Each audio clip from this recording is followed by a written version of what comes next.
Hello everyone, Mr. Nacho here, and today I have a build for you that I wanted to make for the longest time. It's a lifesteal Deathwish build. So let's get right into it. The build looks like this. We obviously have a Ritualist as an archetype, and this time we chose to set it as our main archetype. And we have a Deathwish skill, which means that it will negate all healing to self, drain 60% of our health over 20 seconds, increase all our damage by 35%, and grant us 10% base damage dealt as lifesteal. It's on a 72-second cooldown, but the weird thing about it is that the cooldown actually starts whenever you first use the ability.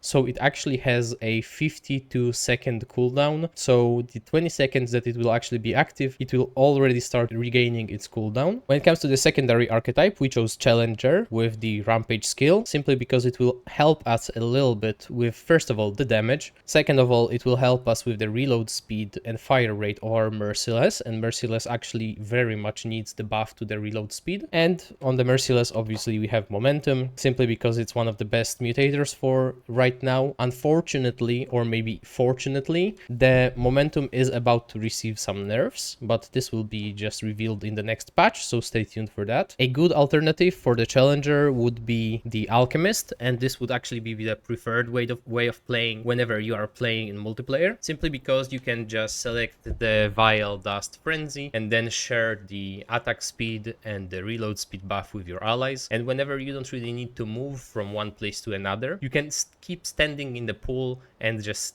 receive the buff and keep refreshing it until the duration on the pool just finishes. But the Challenger is an extremely good way to play as well, especially if you are solo. The Medic doesn't really make too much sense in this setup because the buff to healing that you get with Medic doesn't really apply to lifesteal at all, and we want lifesteal. The other decent choice might be the Handler, but you have to be mindful that the Handler's dog can actually apply bleed, and whenever we have the Red Ring of Death that we have here, it might double the dog's bleed that deals like 1 or 2 damage per tick, and it will double that, and then we will not be able to utilize the Red Ring of Death to anything else, so it would actually be wasted. So Handler isn't really the best alternative either. So honestly, I would just stay with the Alchemist, maybe the Explorer, and of course the Challenger would be the preferred way to play this. Next up, whenever it comes to the armor that I'm wearing, I just have the full Radiant set. We can wear it and still be in the medium weight thanks to the strong back trait from the Challenger. So obviously whenever you change it to something like the Alchemist or something else, then you will have to swap the armor unless you want to be in the heavyweight. But the armor actually allows us to be able to take some damage and then heal it all back with the Deathwish. So the amount of armor and HP that we have is really important. As you can see, we are almost at 180 health with the concoction and the relic fragment that gives us bonus 15% health. We also have the range crit chance and crit damage. The relic choice is basically just your preference. I went for the salvaged heart because it actually has just one of the fastest uses in the game. But if you just want to rely on lifesteal, you might as well just go for the diverting heart, which is not something that I usually say. The tranquil heart will be good whenever the Deathwish is down, and it can actually give you some HP back because our Deathwish will just negate all healing to self from all of the sources. So you can actually use your relic only if you are not using the Deathwish currently. The only exception would be a shielded heart, because it doesn't technically heal you, it only gives you a shield, so you will actually be able to apply a shield over your health bar, and then your health bar will just keep draining, and you will be able to lifesteal all of it very easily. You'll just get a second health bar basically for 20 seconds or until it gets depleted. So these are the choices that you have. For our main weapon, we have Merciless with Momentum on it. Momentum just gives us a lot of crit chance, and crit chance is just basically free damage. Momentum will get nerfed, so you might as well go for something like Bandit. You might go for something like Bottom Heavy because it will increase your fire rate and give you more reload speed, which is always nice. I wouldn't recommend going for the Twisting Wounds, simply because the damage that the Twisting Wounds does is lower than that our innate bleeding from Merciless does, and you are more than likely to apply the Twisting Wounds first, so it will double that instead of doubling our higher damaging dot, so it will basically just lower our DPS. For now, Momentum is the best choice, and even after it gets nerfed, it will probably still be the best choice. Let's just be honest. The next thing that we have is Krelax with the Tainted Blade. So we have a nice way to apply Corroded at range so that the enemy will just take 10% more damage. And then we have Nebula with Nano Swarm obviously as well, and Harmonizer, so that the mod will actually do quite a bit of damage, and as well apply Corroded so our bleed ticks and our just gun damage will do even more damage. Then we have the Ravager's Mark, and we don't really go with the Abrasive Whetstone because first of all, this is not a crit build, so we don't really care about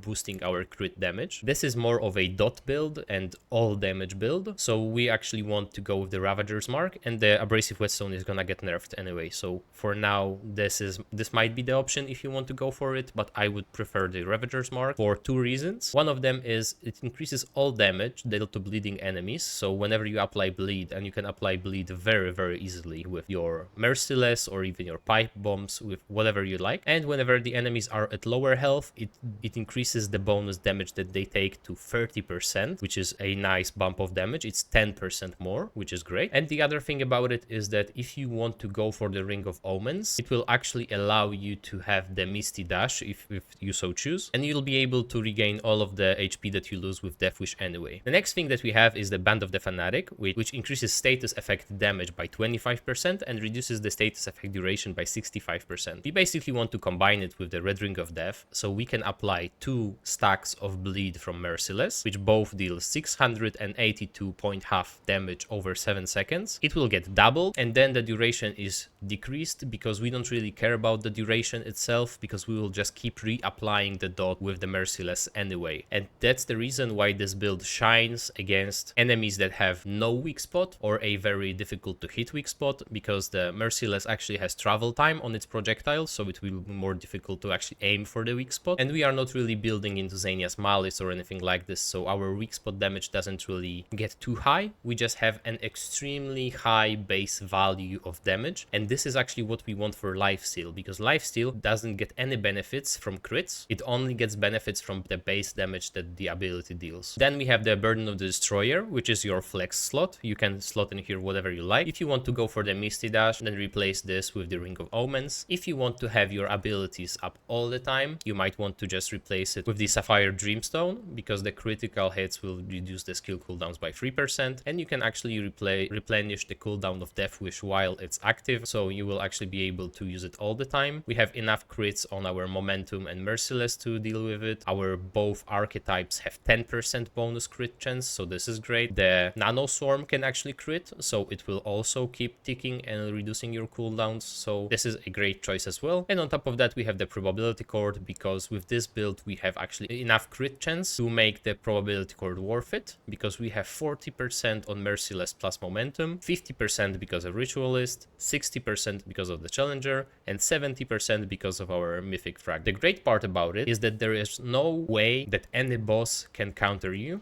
because there are no affixes that the bosses can get that will decrease your damage or hinder your playstyle. We don't really use relics. We will get healed by the Deathwish, so the empathy doesn't really play any role. The elemental resist doesn't bother us because bleed is a purely physical dot. The only thing that can actually affect us is the hearty, but hearty affects every single build. There is no way to actually avoid that, but what bleeding does, it actually nerfs the regenerator trait from the enemy, because it halves the amount of HP that they get back. So this is a very nice way to play. One more combo that you can go with to be extremely tanky and to be able to lifesteal most of the damage is you can go with the egg and you can go with the dried clay ring to have 4 stacks of bulwark, so you'll be even tankier, and you will only get 25% bonus damage to all instead of 20% here and 15% here. So you will lose a little bit of damage, but you will gain a ton of survivability. So this is up to you. When it comes to the traits, we have Affliction and Strong Back because of the archetypes that we've chosen. Then we have Ammo Reserves because Merciless is extremely ammo hungry. We have Kinship because it actually works with Deathwish and it will damage us way less, which I will show you in a moment. Then we have Fortify to be even tankier. We have Flashcaster, so we can cast our Rampage and our Deathwish much quicker. It will only take half the time that it would normally take. Then we have 10 points in Swiftness, so we have 10% more movement speed. We have Vigor maxed out, so even more HP. Then you have Expertise to reduce our cooldowns by 20%, which is great. Then we have Siphoner, so we have 3% bonus lifesteal at all times, even when Deathwish is not activated. Then we have fitness, so that increases our evade distance, so that we can just get away from the orb from Shahala, or that we can get away from the howl from the Ravager, or that we can actually just dodge most of the enemy attacks. And then we have 2 points in spirit and 1 in endurance, because they just come with the archetypes and we can change those. Okay, so basically this is the rate at which our health will deplete. So you will be losing quite a bit of health, assuming you do nothing. But if you at least pop the mod for Nebula, as you can see, the lifesteal just takes care of it extremely easily. And this is only one type of damaging ability that we have. You can also just get rid of it by applying Corroded from the Krelax.